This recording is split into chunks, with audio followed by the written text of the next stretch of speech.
자, 요한복음의 구조적 초점은 영생의 복음입니다.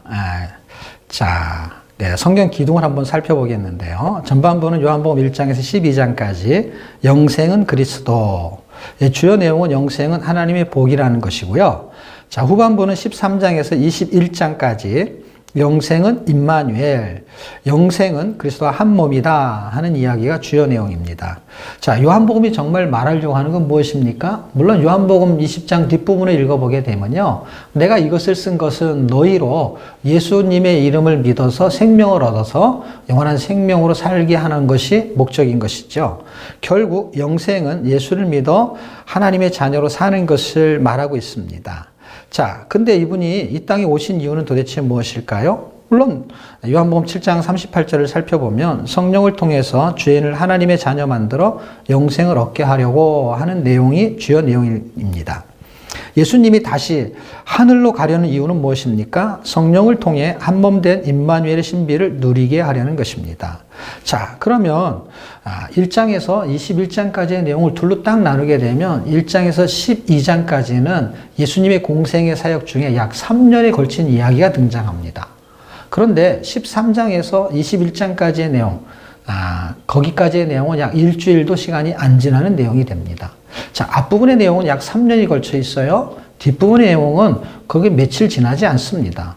굉장히 중요한 내용이 뒤에 포진되어 있다라는 것이고, 앞부분에 있는 내용도 사실은 3년의 이야기를 12장에 요약했다라는 것도 굉장히 의미를 가지고 있습니다. 그럼 이 12장에 대한 이야기는 무엇을 설명하려고 하는 걸까요? 그것은 예수님이 하나님의 아들이다라는 것을 순차적으로 한 장의 주제를 가지고 설명하고 있습니다. 1장은 예수님이 세상 죄를 지고 가는 하나님의 어린 양이다 하는 이야기를 하고 싶습니다.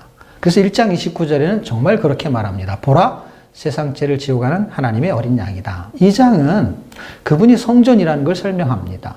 자, 1장과 2장은요, 구약에 대한 핵심적인 단어가 어린 양과 성전이거든요. 근데 그 이야기를 요한복음에서 1, 2장에서 다루고 있습니다. 자, 그분이 어린 양이에요. 그분이 죽어서 하나님의 자녀들을 만들어내요. 그리고 성전을 만드는데 그분이 다시 부활하시면서 하나님의 자녀들을 만든다 하는 이야기가 1장과 2장에 설명되어져 있고, 3장으로 가면은 그분이 하나님의 아들 독생자다라는 이야기를 합니다. 이 이야기는 니고데모한테 하는데요, 니고데모가 알아듣지 못합니다.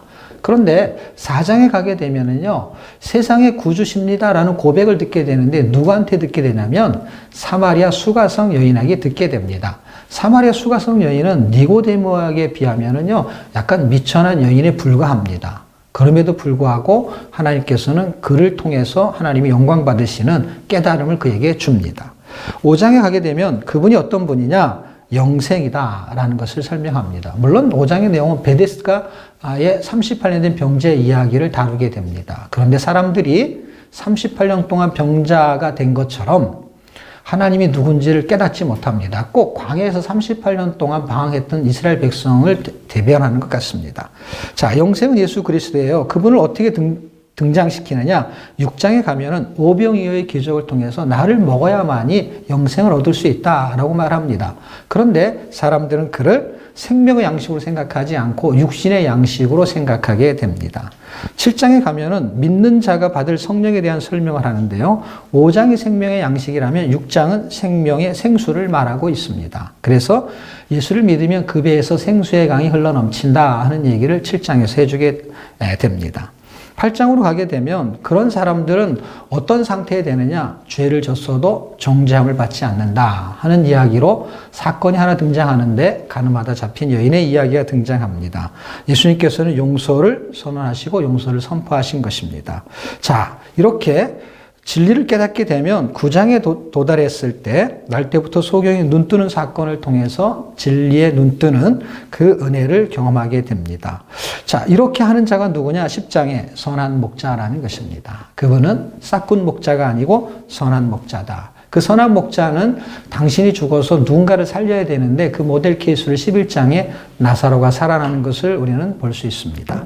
자, 마지막으로 12장에서는 그런 결과를 낼 수 있는 방법은 뭐냐? 한 알의 미랄이 되어야 한다라는 것입니다. 그래서 예수님은 한 알의 미랄이 정말 되시기 위해서 12장까지의 사역을 이제 13장 이후로 감당하시게 되는데 13장부터는 하늘로 돌아갈 계획을 가지고 있습니다. 13장, 14장, 15장, 16장, 17장, 5장은 목요일날 저녁 성찬식을 마치고 발 씻는 사건에서 이루어집니다. 이거는 반나절 이야기죠. 이 반나절의 이야기는 성령에 대한 이야기를 다루고 있고 그분은 그 이야기를 통해서 당신이 가면 보혜사를 보내겠다는 것입니다. 왜? 이제는 우리와 함께 한 몸이 되는 삶을 살기 원하시기 때문에 그렇습니다. 자, 그리고 18장에서 그분은 체포를 당하십니다. 그가 왕인데 피조물, 창조주인데 피조물에게 체포를 당하십니다. 이유는 뭡니까? 피조물의 사면을 원하는 것이죠. 그래서 진짜 바나바는 사람이 사면을 당하게 됩니다. 20장은 왕의 죽음이죠. 그분은 왕이셨는데 죽으셨어요. 왜요? 종의 생명 때문에 그렇습니다.